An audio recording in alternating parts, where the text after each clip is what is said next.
আমার মা মনে হয় ছোটবেলা শুধু আমাকে পাঙ্গাস মাছ আর তেলাপিয়া মাছই খাইয়ে বড় করেছে, কারণ আমি পাঙ্গাস মাছ আর তেলাপিয়া মাছ ছাড়া কোনো মাছের নামও জানি না, কোনো মাছ দেখলে চিনতেও পারি না। কেউ একজন আমাকে বলেছিল যে মনে হয় ছোটবেলা থেকেই শুধু এই দুইটা মাছ খেয়েই বড় হয়েছে। তো যাই হোক, এত কথা বলার আর কোনো দরকার নাই। আজকে আপনাদের সাথে একটা রেসিপি শেয়ার করব, অবশ্যই ফুল ভিডিওটা দেখবেন। তো হ্যালো এভরিওয়ান, আসসালামু আলাইকুম। কি অবস্থা সবার, কেমন আছেন? আচ্ছা আপুরা, আপনাদের কাছে পাঙ্গাস মাছ কেমন লাগে? আমার তো খুব খুব বেশি পছন্দ, কারণ পাঙ্গাস মাছ ছাড়া আমার চলেই না, কারণ পাঙ্গাস মাছে কোনো কাঁটা থাকে না।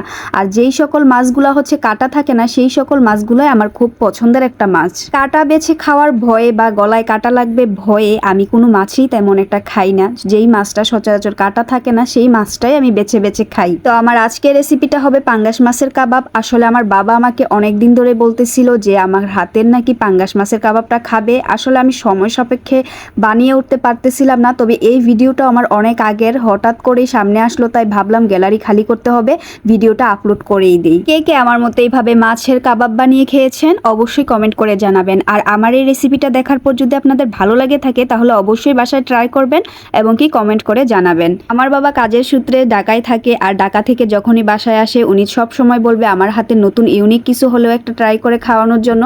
তো এইবার হচ্ছে আমার বাবা আমার হাতের মাছের এই কাবাবটাই খেতে চেয়েছিল। তো চলুন দেখে আসি আজকের আমাদের এই রেসিপিটা আমি কিভাবে বানিয়েছি। প্রথমে আমি একটা চুলার মধ্যে মাছগুলো সিদ্ধ করে নিয়েছিলাম একটু লবণ দিয়ে। তারপর হচ্ছে এটাকে আমি সিদ্ধ করে উপরে চামড়াগুলো ফেলে দেব এবং কি কাঁটাগুলো সুন্দর করে বেছে নেব। মাছের সাথে আমি অবশ্যই আলু দেব, সেজন্য আলুটাকে আমি আগে থেকে সিদ্ধ করে রেখেছিলাম। তারপর এগুলোকে হাতে সুন্দর করে ম্যাশ করে নেব যেন কোনো দানা দানা না থাকে। ডিম তো অবশ্যই দেব। তো এখানে আমি একটা ডিম পুরোপুরি দেব না, আমি অর্ধেকটাই দেব। তাই আমি একটা ডিমকে সুন্দর করে রেখে ভেঙে নেব। ডিম ভাঙার সময় হচ্ছে একটা খোসা পড়ে গেছিল ডিমের। তারপর হচ্ছে আমি সহজভাবে সহজ কাজ না করে কঠিনভাবেই করতে একটু বেশি মনে হয় পছন্দ করি। না হলে কেন এই ডিমের খোসা ছাড়ানোর জন্য হচ্ছে আমি এই জীবন যুদ্ধ করে পার করে দিলাম। তো এইভাবে করে যাই হোক লাস্টে আমি সাকসেস হয়েছি, ডিমের খোসাটা আমি এই ডিমের থেকে তুলতে পারছি। তারপর চুলায় একটা প্যান বসিয়ে দেব, তার মধ্যে দিয়ে দেবো অল্প একটু পরিমাণ মতো তেল। এই তেলের মধ্যে দিয়ে দেবো হচ্ছে পেঁয়াজ কুচি। পেঁয়াজগুলো লাল লাল ভাজা হয়ে গেলে একটু আদা রসুন বাটা দিয়ে দেন মাছগুলো যে বেছে রাখছিলাম ওইগুলো হচ্ছে আমি এটার মধ্যে দিয়ে দেবো। তবে গাইজ পেঁয়াজটা একটু পুড়ে গেছে, আপনারা আরও একটু হালকা করে ভাজবেন। ব্যাস, এবার এগুলো সব কিছু সুন্দর করে মিক্স করে আমি ভালো করে ভেজে নেব। এবার এখানে আমি কিছু মশলা অ্যাড করব। এখানে সবগুলো মশলা আমি একসাথে দিয়ে দিলাম। এখানে ছিল লবণ, হলুদ, মরিচ, তারপরে হচ্ছে জিরা গুঁড়া, তারপরে একটু গোলমরিচের গুঁড়া, তারপরে চাট মশলা, মানে সবগুলো মশলা আমি একসাথে এটার মধ্যে দিয়ে সুন্দর করে ম্যাশ করে নেব। ব্যাস, এখানে হচ্ছে আমি আলুর সিদ্ধটা যেটাকে আমি পোড় করে রাখছিলাম ওই পোড়টাই আমি এখানে দিয়ে সুন্দর করে আবারও মিক্স করে নেব। তো এই তো রান্না করতে করতে আমার এটা হয়ে গেছে। এবার একটা আলাদা পাত্রে নিয়ে এটার মধ্যে হচ্ছে আমি একটু লেবুর রস দিয়ে দেবো। আর এই লেবুর রসটা দেওয়ার কারণে টেস্টটা আরও বেড়ে গেছিলো। তারপরে ধনিয়া পাতা এবং একটু কাঁচামরিচ দিয়ে এটার মধ্যে ওই যে ডিমটা ভেঙে রাখছিলাম অল্প একটু ডিম দিছি, বেশি ডিম কিন্তু দেওয়া যাবে না, আপনাদের পরিমাণ মতো আপনারা দিবেন। ব্যাস, এটা আমার হয়ে গেছে। এবার হচ্ছে এটাকে আমি একটা চপ মানে হাতের সাহায্যে একটা শেপ দিয়ে বা কাবাবের মতো করে নেব। হাতে একটু তেল মাখিয়ে দেন এটাকে আমি কাবাবের শেপে আমি বানিয়ে নিলাম।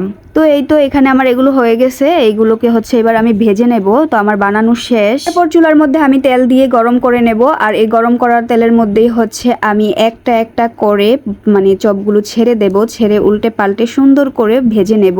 তো এই তো আমার ভাজা শেষ, আমি উল্টে পাল্টে নিলাম। এক পিঠ আমার ভাজা শেষ, তো আমি আরেকটা পিঠ হচ্ছে উল্টে সুন্দর করে হালকা হচ্ছে চুলার আঁচটা কমিয়ে দিয়ে দেন এটিকে সুন্দর করে আমার ভাজা হয়ে গেছে। এবার আমি এগুলোকে তুলে ফেলবো। এবার এগুলোকে আমি আমার বাবাকে দেব খাওয়ার জন্য। আমার বাবা কাজ থেকে আসছিল, একটু বাড়িতে কাজ করছিল, তো আমি হচ্ছে এখানে রেডি করতেছিলাম আমার বাবার জন্য। তো আমি সব সময় যাই বানাই না কেন এটা সবার আগে আমিই টেস্ট করি, কারণ ভালো না হলে তো আর সবাই খেতে পারবে না, তাই আগেই টেস্ট করে দেখি যে কেমন হয়েছে। তো যাই হোক আমার আজকের এই রেসিপিটা খুব ভালো হয়েছে, সবাই অনেক পছন্দ করছে। তো আপনাদের কাছে কেমন লাগছে অবশ্যই জানাবেন। তো আমার ভিডিওর সাথে থাকার জন্য আপনাদেরকে অসংখ্য অসংখ্য ধন্যবাদ।